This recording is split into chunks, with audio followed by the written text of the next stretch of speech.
All right. Roll call, please, Karen. Mr. Collins? Here. Ms. Ross? Here. Mr. Wall? Here. Mr. Weber? Here. Mr. Wessels? Ms. Witt? All righty. Despite the absence of Bernie and Margie, we have a quorum and a pretty short agenda tonight. I did want to start out with two things. First off, as you can see, Jill is not here. It is her birthday, so happy birthday to Jill. Unfortunately, she had a family emergency that cropped up at the last minute and was unable to make it to the meeting. Everything, I think, is okay, but unfortunately, she was not able to get back in time. So, again, happy birthday, Jill. I'm sure you're watching this or will be, because I know you won't want to miss this. A riveting event. So, and then secondarily, Happy New Year to everybody. Hope everyone had a great holiday season. Here we are at the start of 2026, which seems insane to me, but here we are nevertheless. So first council meeting of the year, and we'll start out with citizens' comments. Is there anyone that wants to address council? All right. Then we'll jump right into the minutes. Oh, and I do need an amendment. I just made up a new word. An agenda amendment. OKI reached out to us on Monday after the packets went out. We need to reappoint a primary and alternate representative to OKI. So can we amend the agenda to add an item here to appoint our representatives for OKI? Okay. Motion I'll Weber, make it. second Wall. Roll call, please, Carrie. Mr. Weber? Yes. Yes. Mr. Collins? Yes. Ms. Ross? Yes. Hey, Dave. Yes. On that same idea, Jill sent something out that there's a push down at the State House to take the location of cell phone towers away from cities and put it and have it passed down by the state. And would it be wise to make a resolution to ask our representatives to not vote for that, to keep it at the cities? If you guys want to amend the agenda and have a conversation about it, I'm okay with that. I don't know enough about it to have an opinion. Okay. So, All right. I'm just throwing it out. If somebody wants to,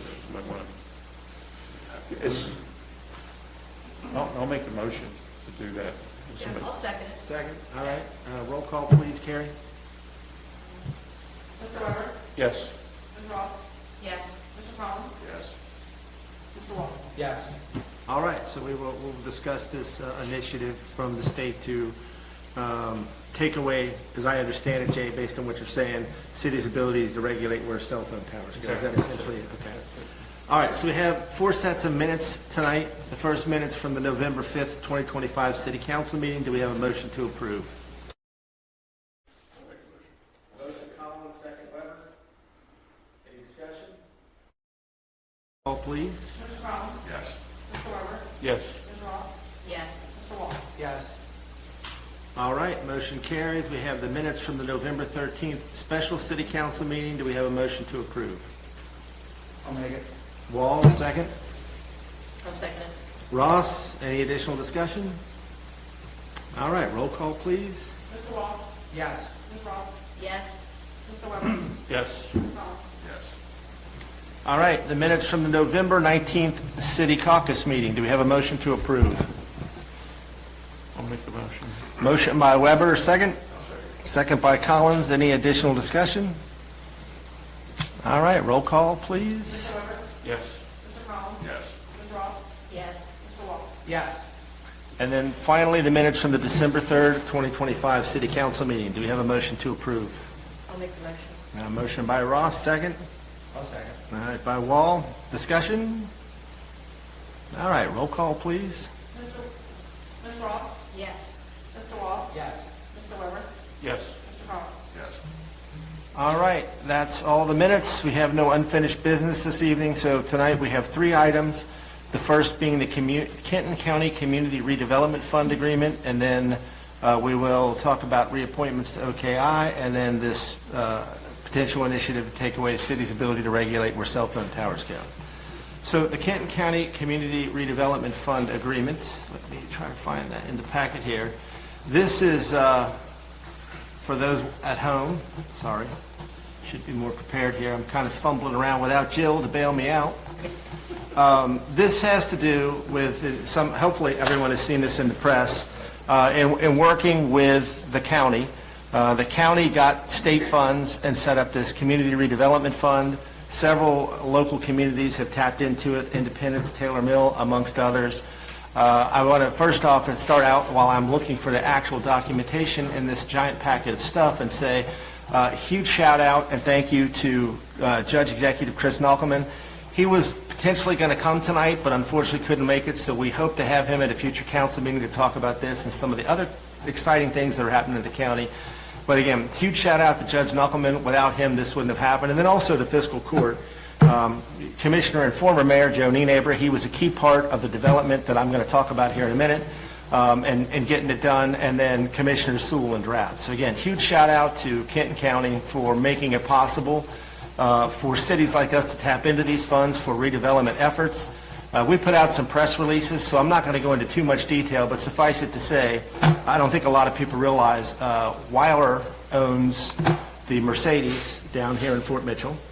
And we had the general manager of the Mercedes down there reach out to us, I don't know, probably almost a year and a half ago, maybe a little bit more, and talk about the idea of trying to move something into the city, possibly a Sprinter dealership. A lot of people don't realize that Mercedes dealership is the largest Sprinter dealership in the United States, which is one of the reasons why you see so many of these Sprinter vans around there. So there was some ongoing conversations with them, which then led to, and it just so happens that the general manager there is friends with and neighbors with Judge Knockelman.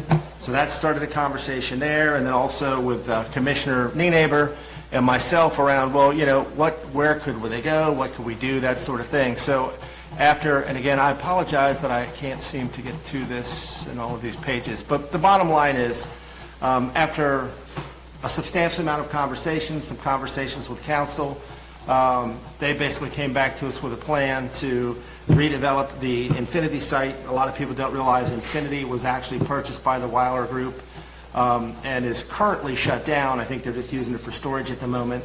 And then there are some other redevelopment plans for that general area there.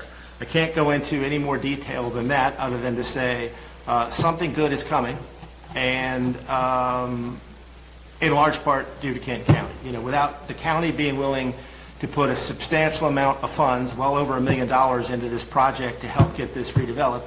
Now, we have our own 10% commitment to this as part of the match, but without the county stepping up to the plate and being willing to put in a substantial amount of funds, I doubt this would have happened. You know, at the end of the day, once this is all done, I think it will be substantial. Oh, thank you, Brooke. Thank you. Brooke bails me out here. You know, when it's all said and done, I think you'll see huge aesthetic improvements there.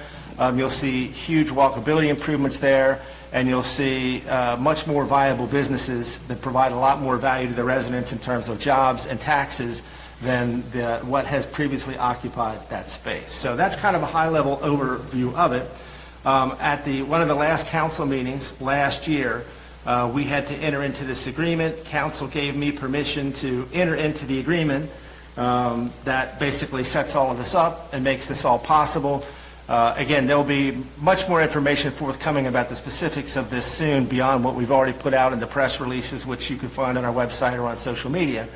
There's a few last little details that need to be worked out. But again, I think it's going to be a gigantic improvement over what has occupied that area for many years, and I'm really excited about the whole thing. Before I read this, just for the sake of full disclosure, I do want to mention that the company I work for actually has done some business with Weiler in the past. It's a pretty small amount of business, and you know, I don't vote on this anyway, and I'm a huge proponent of this whole thing. But just for the sake of transparency, you know, for anyone that wants to know, yes, in trust, my company has done some business with Weiler in the last 3 or 4 years, a relatively small amount, but just again for full transparency. So with all of that said, this is a memorandum of agreement made the 9th day of December 2025 that should be updated, right? Because we're going to sign it today. They signed it, and so it's time for the city to sign in Gotcha. 26. All right. Memorandum of agreement is made and entered into this 9th day of December 2025 between Kenton County Fiscal Court and the City of Fort Wright, whereas the county's established Kenton County Community Redevelopment Fund to support the redevelopment of underperforming real estate assets into productive assets for the benefit of the community, whereas the city seeks to utilize funds from the Fund for the redevelopment of such real estate assets within its jurisdiction, whereas eligible, hang on, And we're off to, we need you, Jill. You needed Help, Jill, call us. Whereas eligible projects supported by the fund should generally fall within the following categories. There should be a law that makes every keyboard layout the same. A, property development. Projects include acquisition, redevelopment, renovation, and site preparation for commercial development within a neighborhood business district. These projects aim to enhance commercial and retail spaces, create housing units, expand business footprints, and attract new businesses. B, right-of-way improvements, enhancements to improve safety, accessibility, and overall quality of life within a neighborhood business district. These may include streetscape improvements, signage, gateway features, traffic calming measures, and lighting. Other additional neighborhood business district improvements may be considered subject to consultation with the Planning and Development Services of Kenton County Community Development Department. Whereas the county, dadgummit, I'm just going to use your built-in keypad, which makes me want to kill myself. Get one of 3 Fs and just talk to them. There we go. Whereas the county and the city wish to enter into this agreement to set forth the terms and conditions for the allocation and use of the fund, we'll go old school here. It's like we'll step back into the 1800s and we'll use papyrus. Anybody got like an inkwell and quill I can sign this thing with? That'd be really awesome. You know? And I'll just put X. Whereas the county and city, now therefore in consideration of the mutual promises contained herein, the parties agree to the following. 1, use of funds. The allocated amount of matching contributions shall be used to acquire and develop underperforming real estate assets, properties within the city's jurisdiction and redevelop them into productive assets. 2, allocations of funds. The county agrees to allocate $1,350,000, the allocated amount, to the city payable when the city provides proper documentation of accepted offers for redeveloping eligible real estate assets or an executed development agreement between the city and a developer. B, the city agrees to provide a matching contribution to at least $150,000, the matching contribution. So again, to be clear, the county's put in $1.35 million and the city is going to kick in $150,000. Term, the city shall have 12 months from the date of this agreement to draw down any of the allocated amount to utilize the funds per this agreement. The city shall return any unused funds to the county. If the city sells property acquired with the allocated amount or receives redevelopment funds back through a development agreement, it will return any sales proceeds to the county. Reporting requirements. The city shall comply with all reporting requirements as requested by the county. Compliance and audit. The city shall maintain detailed financial and project records related to the use of funds under this agreement. Miscellaneous. This agreement constitutes the entire understanding between the parties and supersedes all prior written and oral agreements related to the subject matter herein. This agreement may be amended only by a written agreement signed by both parties. This agreement shall be shall be governed by and construed in accordance with the laws of the Commonwealth of Kentucky. And then, witness thereof, or whereof, parties have executed this agreement on the date of the first part above. You've got Judge Knuckleman's signature, and what I'm asking for tonight is council's approval to go ahead and sign this agreement and get this thing going. We need to make a motion. Yes. Do we have a motion to allow me to sign this agreement? I'll make a motion. Collins, second. I'll second it. Ross, any additional discussion?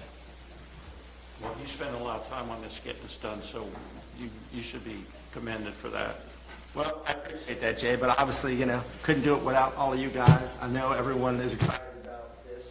Something, it's just, well, we'll vote on it, and then I'll add one last comment. So we have a motion and a second. If there's no additional discussion, roll call, please, Carrie. Mr. Rollins? Yes. Ms. Ross? Yes. Mr. Wall? Yes. Mr. Weber? Yes. All right, motion carries. So again, it's unfortunate that Bernie and Margie couldn't be here tonight because I know they've both been big supporters of this as well. Again, we've been working on that area up there for a long time. There's a lot of TIF funds, tax increment financing funds that have been set aside for improvements there. And when you read through that agreement from the county with us, many of the things they mention in there, improved streetscapes, landscaping, all that stuff, you're going to see all of that as part of this because it also, while this is one development, we've also are going to move forward with this OKI grant to put the sidewalk in up there. So you're going to see, hopefully within the next year or two, substantial improvements. I mean, that whole area will look nothing like it used to look. And, at least speaking for myself, council disagree, if you will, I think it's just going to be a massive improvement in every possible way over what's been there now for decades, not only in the look, but just the overall ability to produce new revenue and help us keep your taxes low. So, we've always been very business friendly. We're excited to welcome them to the community. I know they've been a great partner down at Fort Mitchell at the Mercedes-Benz dealership there since they've owned it, and really excited about all of the good things I think this will bring to our community here in the very near future. So stay tuned. Again, we'll have more specific information as the last few tumblers of the lock click into place on this thing, but it's going to be pretty awesome when it's all said and done. Can I make just a quick correction? Sure. It's, Weiler bought the Infinity land, but not the dealership. Right, good, yeah, good point, yes. That's Well, they bought the building.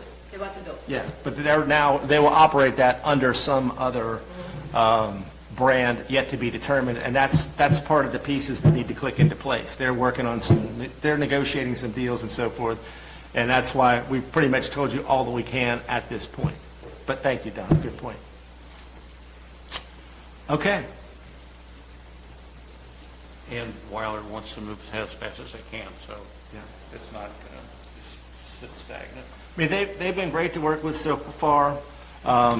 And again, I really want to thank the county and Judge Executive Knuckleman and former Mayor Nienaber in particular, because without them, this probably would never have gotten done. I mean, they had all the initial connections.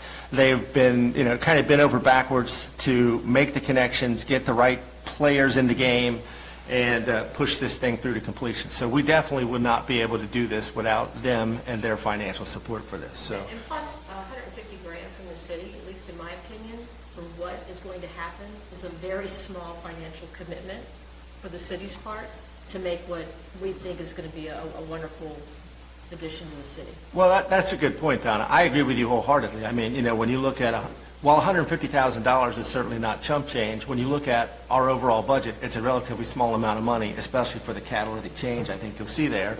And, while we won't know for sure until everything is up and operational and you have, all the various taxes that will come in from the improved property values, from the people that will be working there and so forth, my guess is the payback period on that $150,000 to us is probably 3 years max. I mean, again, I don't have any way to prove that at this point. That's just speculation from some of the initial numbers they gave us when we were doing our due diligence on this. But again, I expect the payback period of that $150,000 to you as a tax-paying resident of Fort Wright will be, 3 years or less. So hopefully this will all go smoothly. I have no reason to believe that it won't, and really excited about the whole thing. I think it's just going to be a massive improvement. So. Okay, then next up, OKI appointments. So again, I just mentioned OKI, OKI grant for that sidewalk. OKI is sort of a quasi-governmental agency in the region, and the main way that they impact us is they have funds available for grants to various cities throughout sort of the 11-county region, Ohio, Kentucky, and Indiana. We've worked with them on some grants before. We put in for various grants every so often. One of them was a fairly substantial amount of money to essentially put a sidewalk in sort of along the left-hand side of Dixie Highway going south towards Fort Mitchell, essentially where Christ Hospital is. Once you get down past the former Infinity dealership, there's no sidewalk. You've got a very limited space between the guardrail and the road, and it doesn't look very nice either. So the engineering estimates came back fairly high. There has to be a substantial retaining wall built there. I mean, it's a lot of work that's going to have to go into that. So it's like $1 million project, and OKI came back with a 60-40 grant. So again, we're going to put in roughly $400,000 into this project. They're going to put roughly $600,000 into the project.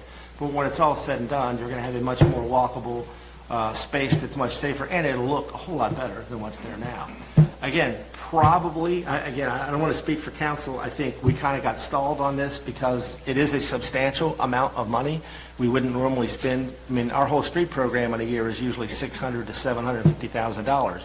We generally would not spend $400,000 on a sidewalk. But thanks to the OKI grant and the timing of this other development, I think it just kind of made sense. So I'm only setting that up to explain, from an OKI perspective, we have to appoint representatives on behalf of the city. The current representatives are Bernie as the primary and Jason as the alternate. And unfortunately, before this council packet went out, or after the council packet went out, we got notice from them that we had not sent them our reappointments. So with that, is there anyone that wants to do the job? If not, we'll just go ahead and volunteer Bernie, since he's not here to defend himself, as the primary. And then Jason, do you still good to be the alternate, or does someone else want to do it? I mean, What else wants to do it, they're more than welcome. it doesn't generally, especially as the alternate, it doesn't generally consume a lot of time. You know, they generally meet once a month. I've been to one meeting a year. Yeah, I've been a few times. With Bernie in Florida, it was supposed to be last week and they canceled it. Yeah. So it doesn't, especially as the alternate, it doesn't require a lot of time. And, you know, the goal is just to show up at the meetings, hear what they have to say, learn about, from our perspective, at least in my opinion, learn about what grants might be available, things that are out there that, you know, might be potentially applicable for us. So we'll just go ahead and we'll reappoint Bernie as the alternate, or as the primary. I'll take your place if you don't want it. All right, so we got Wessels as the primary and Ross as the alternate. Okay, if there's no additional discussion, do we have a motion to reappoint Bernie as the primary and Donna as the alternate representative to I'll make OPM? that motion.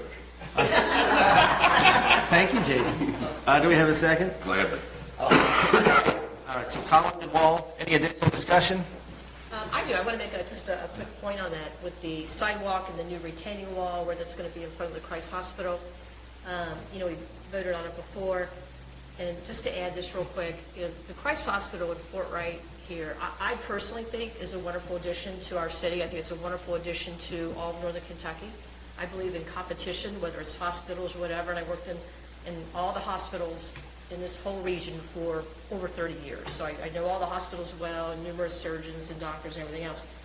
And this Christ Hospital location here in Fort Wright is their flagship location here for Northern Kentucky. And you know, part of the reason why I voted for that was because I want to keep Christ Hospital happy. I'm glad they're here. And, you know, I think the spot's pretty. I think they do a good job with it. You know, that parking lot gets more and more full as the years go on, and I think they provide a great service here locally. I know many people that use the positions there and the services there. So anyway, I just wanted to add that. So I was happy to vote for that. One of the reasons why was because it really affected the Christ Hospital location, and I know they wanted that sidewalk and retaining wall. Well, I think Weiler's liked it too, so, Yeah. yeah. So it works out well. The timing for everything works out great. In fact, Weiler talked about when, I don't know who's doing it, but somebody train their cross-country people. Hubcap and everything, and so Weiler puts out water for them every time they go out. The corner right there? Yeah, so they really like it. They felt good about that, so. All right. Did we vote on that? No. I didn't think so. All right. Roll call, please, Carrie. Mr. Collins? Yes. Mr. Wall? Yes. Mr. Weber? Yes. Ms. Ross? Yes. All right, then the last item would be conversation amongst council here around concerns that the state may try to regulate or where cell towers can go. Okay, I'll just turn it over to you because I don't know enough about it to Okay, say much. I know very little bit of it, but the whole idea struck me as when somebody was trying to do the Airbnb thing downstate and taking it away from the city also. So it sounds like the same thing to me. And I would just suggest that we make a resolution that we send to our Dietz and McDaniel, telling them that our position, and then probably KLC to get on board of it too, that our position would be is we would prefer that decision remain as it is and not to change it to allow the city to have control over it. KLC just recently sent out their legislative priorities because, you know, while we're on this subject, so the General Assembly, the Kentucky Legislature, you know, started meeting again this week, started yesterday. So they're back in session. You know, I'm continuing to work on them on some of this cybersecurity stuff. Yeah, hold on to your wallet. Hold on to your wallet. Although, I will remind folks, you know, you did get yet another income tax cut that kicked in this year, down to 3.5%, which is a plus. So, I mean, yeah, we can, Brooke, as long as you understand the intent of what council's saying here, we can throw some kind of resolution together. I mean, to me, it just becomes a home rule item, right? Do we really want the state telling us that we can't make these decisions ourselves? I think we're capable of it. Yeah, so, okay, well, it sounds like everyone is essentially in agreement. So we'll put, I mean, we won't have another regular meeting. We could do a special meeting before the next if we think it warrants it, right, we could do a special meeting before the next council meeting just for this resolution and/or any other resolutions that we might want to take up. So to that end, I would encourage everyone, read through the KLC priorities, see if there's anything in there that you're concerned about. Because obviously, without special meetings, we only really have a couple opportunities to weigh in with, what was it, Nina, everybody like to call resolutions? A Hallmark card or something like that? Because since they don't, really carry any force of law, it's just a statement of intent. But, Can we, can we just vote on it tonight and go forward with it? And then develop it? I'm just throwing it out. I don't love that idea personally. I don't, Brooke, you tell me. Without having something in writing, what are you voting on? Yeah. But I question whether or not we have enough information to know exactly what we're resolving against. So it might be. Well, if it was just a resolution that said, we don't want this, we don't want the state legislature restricting our ability to regulate or cell towers go in the city of Fort Wright, or something to that effect. I think the city council could vote on that position, and then we can reduce it to a resolution if you so direct. That's up. What do y'all want to do? I mean, in my mind, it's almost one or two sentences, right? It's we, the city of Fort Wright does not want the legislature to restrict our ability to restrict where cell towers could be located under whatever authority we currently have. I don't know what that is, but. I'll make that motion to do that. Is there a second? I'll second it. All right. So you had a motion by Weber, a second by Ross, to essentially put together a very simplistic resolution that says, don't tell us what we can do. That's it. Or anything else. Well, yeah, I generally agree with you on that, Scott. Okay. Any additional discussion? All right, roll call, please. Mr. Weber? Yes. Ms. Ross? Yes. Mr. Wall? Yes. Mr. Collins? Yes. All right, so we'll put something together, and I guess since you guys technically have passed it.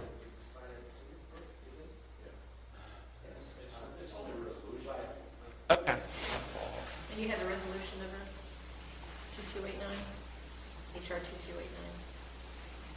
That's the one that the HR. 2289. Okay.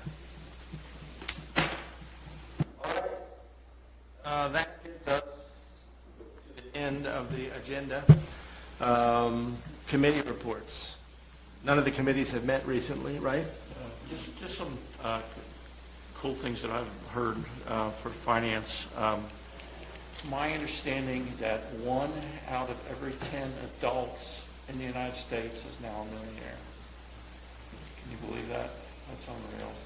Yeah, that is unreal. And there was something else that I had, but I forgot what it is now, so I'm sorry.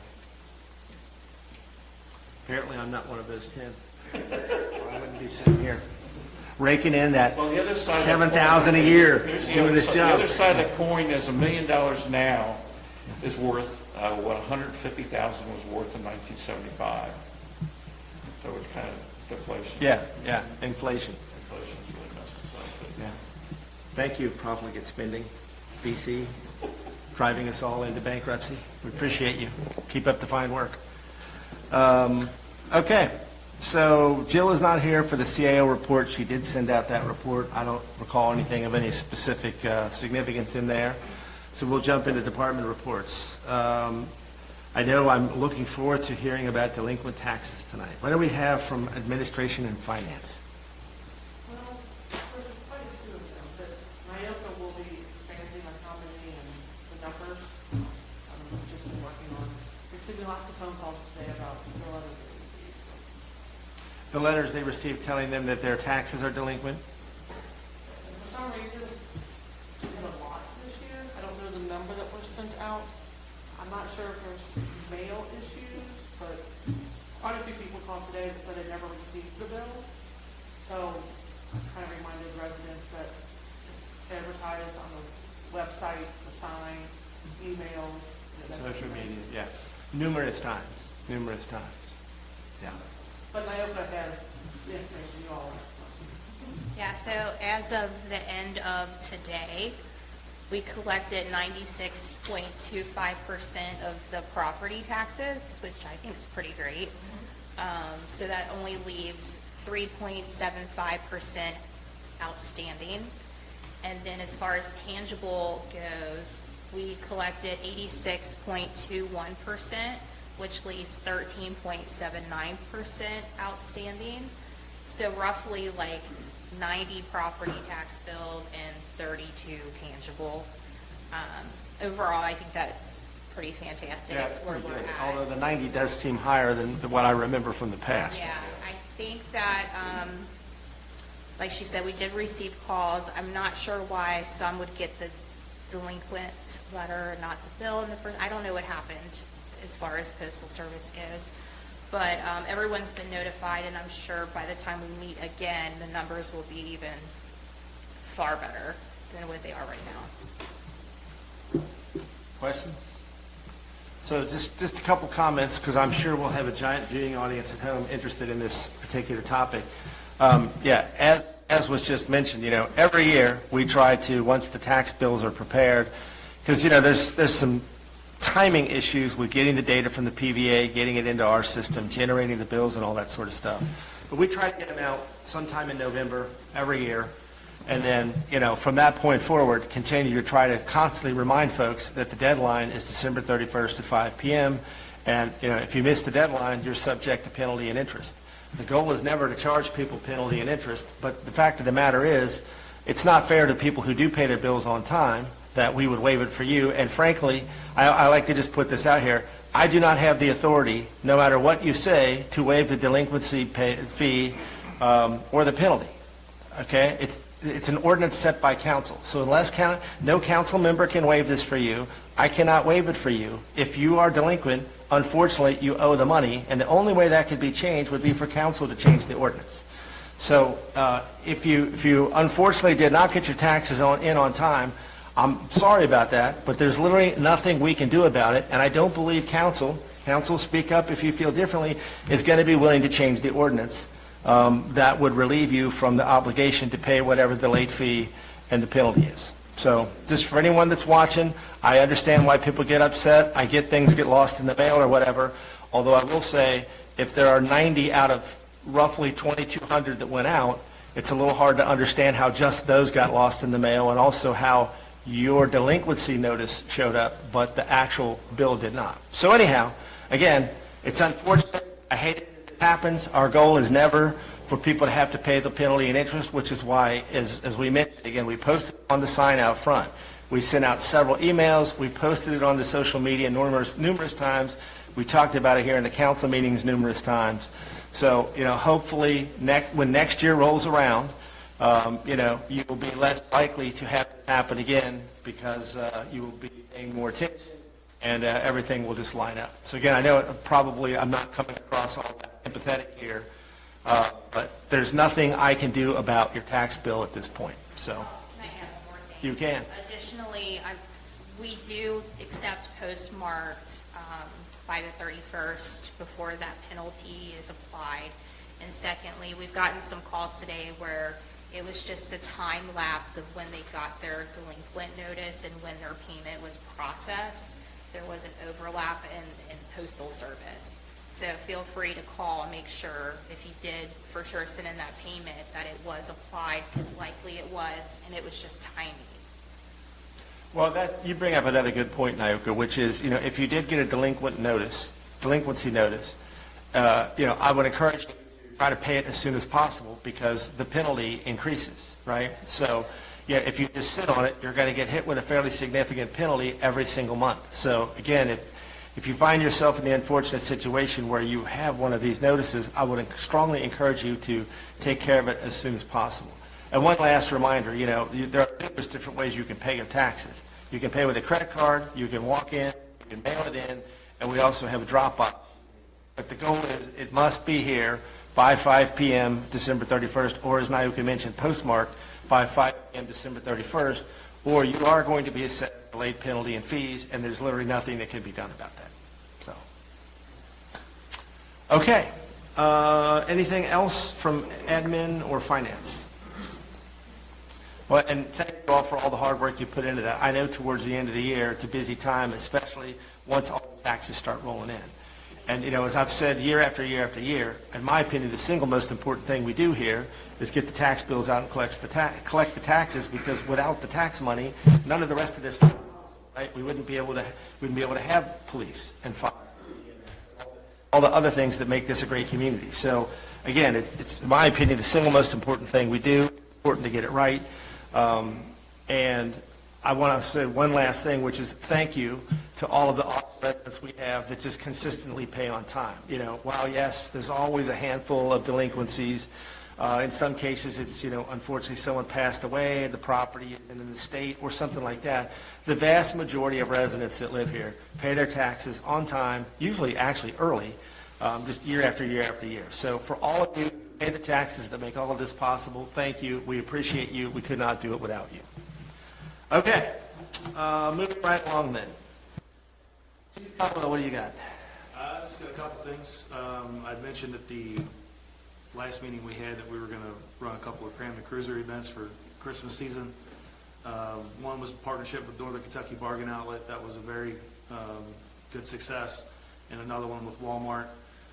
We were able to donate all of the gifts that were given to us to the Children's Home in Northern Kentucky. We split them, not necessarily half and half, because we were going to work on trying to find a giving tree or somewhere else, because I think we overwhelmed Fort Wright Elementary the last couple of years.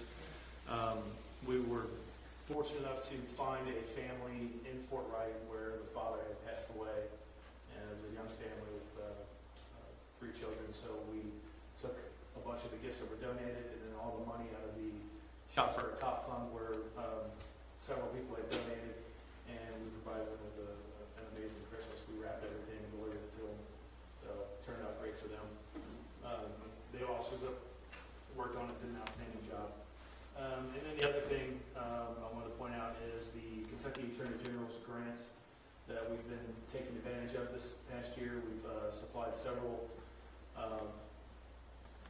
ballistic vests for the officers, and then we just received special threat plates for each officer, which are rated for rifle rounds, so they can put those into their vest carriers as well. And we also got a ballistic shield, which is much nicer than the ones we already have. I think the original price of that shield was right around $13,000. It's got a view port and a light, and it is amazing, and it cost us $0. That's awesome. So we're trying to keep equipping everybody with the best equipment, so that we don't want for anything, and move them right along. That's all I got. Any questions for Chief Coppola? All right, Chief Shuey, what do you got? Unfortunately, a little bit of bad news. We've got one of our part-timers, Justin Brinkman. He's been with us for over 20 years, is retiring his full-time position as a battalion chief with Erlanger. Unfortunately, when they retire from their full-time position, they have to leave their part-time position in Kentucky. So maybe he'll get bored after a while and sits out the period he's got to be out and want to come back to work. I don't know, but I just want to tip my hat to him, and he's been a great part-time employee to have. He's a great firefighter, paramedic, and he's just generally a great person to be around, good attitude, and works well with others. So I wish him all the best. We did have some fortunate news. We were able to fill the other firefighter, paramedic position. That was open. We sent an offer out this week, and he brought it back up this afternoon. So we will be getting him on here shortly to fill that position back and be back up to our full-time staff to where we were. I think that's about everything with the personnel. Last time I told you, everybody about the truck was out. It was getting some work done. It had quite a bit of work that was done to it. We did get that back. It was a pretty hefty bill. I didn't get it for free. But it's good to have that back. It's out there. And the last thing, Jill and I have already started working a little bit on the budget for things for this upcoming year. We did some of that this week, a little bit last week. So not the general budget, but more the CIP stuff. So I guess that'll be coming forth when she gets it into that format and gets it all to you. But other than that, that's really all that I have. Where did ambulance on? So the ambulance box itself, the compartment that the upfitter puts onto the chassis, I've got that spec completely done. What's a little bit holding me up is I can't make a decision on going between a light duty and a medium duty chassis. They're having a show in March in Indianapolis, and I'm planning on attending that. There's some certain things that with emissions on typical vehicles that you have to follow. However, military vehicles and emergency vehicles, military vehicles are exempt, by the way. They don't apparently need them for anything. But on emergency vehicles, some of that stuff can be a delete package put on it when it's manufactured. So our ambulance, as an example, sits long, the mileage is about 20,000 miles a year. The hours are extremely high from sitting running. When it runs, it goes through that regen process and puts all the yellow lights on and drive it for, 30 minutes down the interstate over 55 miles an hour. I don't like that stuff on the equipment. It has to go back in sometimes to get things reset and stuff. So I want to get clarity from the manufacturers that are there on what can we really take off. What these are going to be manufacturer representatives. They're not just a dealer telling you stuff that they learned in a class somewhere. So hopefully, as soon as we're done with that, it'll be. Basically, all that's open is the chassis. Plug that part in, and that's pretty easy. And we can send it out for bidders to bid on it. Yeah, a lot of work, that's for sure. Anything else for Chief Shuey? All right. Jeff, what do you got from Public Works? The only thing I got, Mayor, is, as you know, we had an open position in the Public Works Department.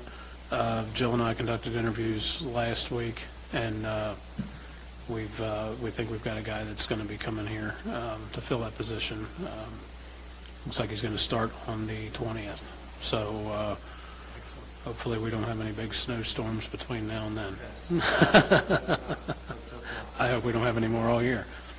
But that's really all I got tonight, Mayor. So, on that subject, I'm going to just say thanks for the great job your team has continued to do this season. Gotten lots of positive feedback there, including the one citizen comment tonight. Mary Hanson, 120 Kennedy, called yesterday, passed along the wonderful and well-deserved praise of our Public Works snow removal crew. Stated once again the City of Fort Wright did a wonderful job keeping the streets clear, which made it safe for everyone. She said, thanks for doing a great job as usual. And that's the typical feedback I get from most people who take the time to say something about it to me. People are always really appreciative. So, Council, before I keep going, is there any questions for Jeff? So just a couple things on that front. Yeah, hopefully we will have someone new, because we have, as I like to say, a small and mighty team of 3 people and then some part-time people that come in to help. So, all that plowing is getting done with a relatively small team. It takes its toll on them. And we really appreciate what you do. Again, my stepmom wanted me to pass along her thanks. But ultimately, what I also wanted to say is, every year around this time of year, when we get into this whole snow thing, I don't like to declare snow emergencies. I'm usually one of the last people to do it because I know it creates a lot of hardships on people that live in older neighborhoods where there's not much parking to begin with. But sometimes it needs to be done. Unfortunately, sometimes when we haven't done it, cars get hit by the snowplow or whatever. It creates a nuisance for the drivers. It slows them down. It creates a safety issue for the public. And there's at least a possibility your vehicle will be damaged if you leave it on the street. So what I would just generally ask is, out of consideration and care for your fellow Fort Wright residents, if the weather says there's going to be a significant snow and you have a place to move your vehicle off the street, just go ahead and do it, please. Don't wait around for a snow emergency. You're just making it easier for our crew. You're reducing the likelihood of risk to your private property or injury to someone out there doing the work, or you for that matter. So, again, if you see that in the forecast there's going to be a significant snow, it would be awesome if you would just go ahead and try to get your vehicle off the street. We do allow parking here at the city building during these events or down at the Civic Club, for example. Now, I also want to just say, if you park your car here or at the Civic Club or some other, City of Fort Wright owned property, which is fine to get it off the street so it makes the Public Works crew's job easier, please do not call me and complain because then your car is snowed in at the lot because we haven't had time to clean off the lot yet. Okay? I mean, I appreciate your cooperation in advance, but understand cleaning off the lots is a very low priority versus making sure that, you know, we're getting the roads clean and the public is safety. Yeah. So, you know, again, you know, we will try to get out in advance as much as possible on these snow emergencies, and I don't like to do them unless I think it's absolutely necessary, because I know it's a pain, but sometimes it is necessary, and to the extent you can help us out by getting your car off the street, that would be much appreciated. So, with that, legal counsel, Brooke, you got anything? No, sir. Okay. I think that gets us through the department reports then. I already gave you our one special announcement. So with that, council comments. Jason, you got anything? Donna? No? Jay? I'm good, thank you. Scott? No, sir. All right, one last thing. We are wrapping up our audit. Hopefully, we will have John Chamberlain from the auditing firm in February or March at the absolute latest to present the audit. And other than that, I think that pretty much wraps it up for now. Looking forward to another great year working with this awesome team. Again, appreciate everyone who paid their taxes, and appreciate council. Couldn't do it without you guys. So with that, again, I hope everyone has a happy, safe, and prosperous 2026. And do we have a motion to adjourn? Collins? Wall? Okay. Roll call, please, Carrie. Yes. Yes. Yes. Yes. All right, we are adjourned. Thank you all. That's a record, Dave. Yeah, that went fast, even despite a lot of talking from me and being completely discombobulated here without Jill.